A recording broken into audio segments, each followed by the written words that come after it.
Hi guys, today just doing a little overview of my collection of the 49cc bikes and even the BMX bike that I built.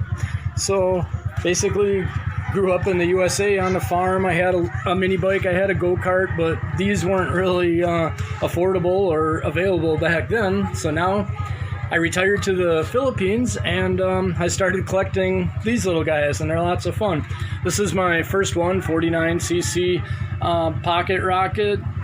Came out of Cebu, Philippines, Tinker Motors. And this one, I'm 200 pounds. This one is basically for adults that can handle the heavier weight, and it had a higher performance engine in it. After it was broke in and I was riding it around for a while, I went out on the highway and I was having fun passing other motorcycles. I was going wide open through several towns on the highway and ended up seizing up the piston. It got too hot and it locked up, so I had to walk back. Well, luckily parts are cheap for this. I just bought a cylinder, bought a piston, the gasket kit.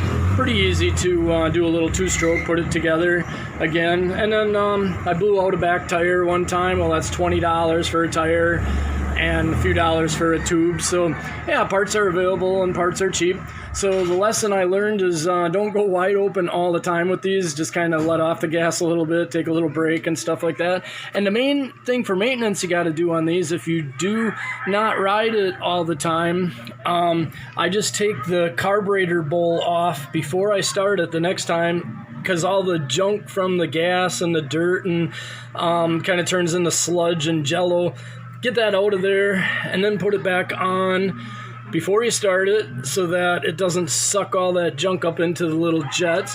And then I have a squeeze bottle. I put gas in and I take the spark plug out and I just give it a little squirt just to get some in the cylinder. And then you don't have to pull on the recoil quite so much, and they generally start up. I've never had to really do anything else on these. I've never had it lose spark or anything. It's just the carburetor gets full of junk. Over here in the Philippines, the gas is really bad.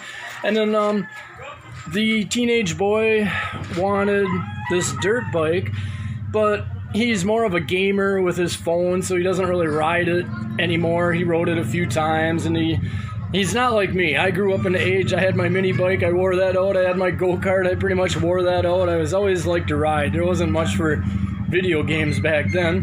Only thing I had to do on this, one time the recoil broke. Well, they're only, I don't know, $10, $15 for a new recoil, the whole thing bolted on. Other than that, it's been pretty good. Footrest broke off, so I put a different one in there. But yeah, these again, tires are, you know, 20 some dollars. A whole motor is like $70. Plus you can get all these parts. You can get the carburetor separate. You can modify these. They have more performance parts, a racing carburetor, better exhaust, yeah, different crankshaft and stuff. Lots of videos on YouTube how to go faster, but to me these are fast enough. I always feel like I'm gonna, you know, I don't want to crash or something on these. While we're back here, this is the most uncomfortable one I have. I use a pillow in there because otherwise I'm all jammed in there and that really hurts. There's no suspension. This one's not so bad. It's got front and rear suspension. It's got a mono shock. It's got the cool exhaust out under the fender. It's a really nice little bike, and I can actually ride it pretty good. And then for the wife, I got her this little Titan 49cc ATV. It's really cool looking. You can put LED lights in there if you want, you know, like if you got a lithium battery, something from an RC car or something, you can do that. But we don't really ride at night. Try not to get the neighbors too mad. I put a little bicycle light on just for fun with its own little batteries in it. But yeah, this thing is really cool. It's got the racks on it. I ride it, you know, I'm 200 pounds, had no problems with it. It's the loudest one of all of these, really loud. It's got the adjustable shock on it. But yeah, it's utility looking one. The little sporty ones I looked at, they didn't have as high a capacity weight, and I knew I'd be riding it quite a bit, so I went with this one. It's more heavy duty frame, more heavy duty. It can take 200 pounds, no problem. So yeah, that's a cool little thing.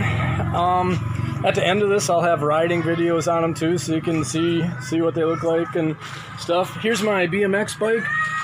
I did it without pedals, otherwise the pedals would be hitting the motor. And I had watched some YouTube videos getting ideas. I didn't like how some of the guys did the motor up high or on the back wheel. I wanted it to still look like a BMX bike, but a little bit motorcycle. This is the quietest one. I have this muffler bolts right on. It's made for this motor, but it's more of a chainsaw style muffler all in one. I didn't really want an extra pipe going back. I'm trying to keep a kind of a clean look to this bike. So this is the quietest one. So if you have a 49cc one and it's too loud, this little muffler will quiet it down. And the reason there's two sprockets on is because of two different chain sizes. First, I ordered the motor without this gear reduction, and sprocket came first, so I welded it onto the sprocket on the bike.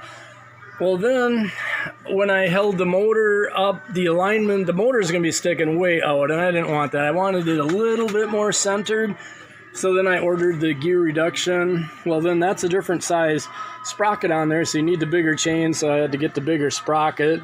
So, I just put that on this side. I wasn't going to cut off the other sprocket. It'd even be more ugly. And then I just ride with my feet on the pegs because I don't have any pedals. And I learned you got to Loctite all this BMX hardware for brakes and stuff, because just in my testing stages, this thing vibrates so bad. Nuts were falling off, brakes were falling off, bolt for the gas tank was falling off. You know, that was just before I painted it. I just wanted to make sure my gearing was right. And yeah, it goes really good. It takes off with me on it. So then, yeah, I took it all apart, painted it, did kind of a fade job, yellow to red to black, and then Loctited everything, and really haven't had any problems with it. So now I'll do some riding video. Maybe you can subscribe and give me a like, and just kind of sharing my hobby. These aren't just for kids. You can, in other countries, they actually got races for them and competitions, and it's just fun.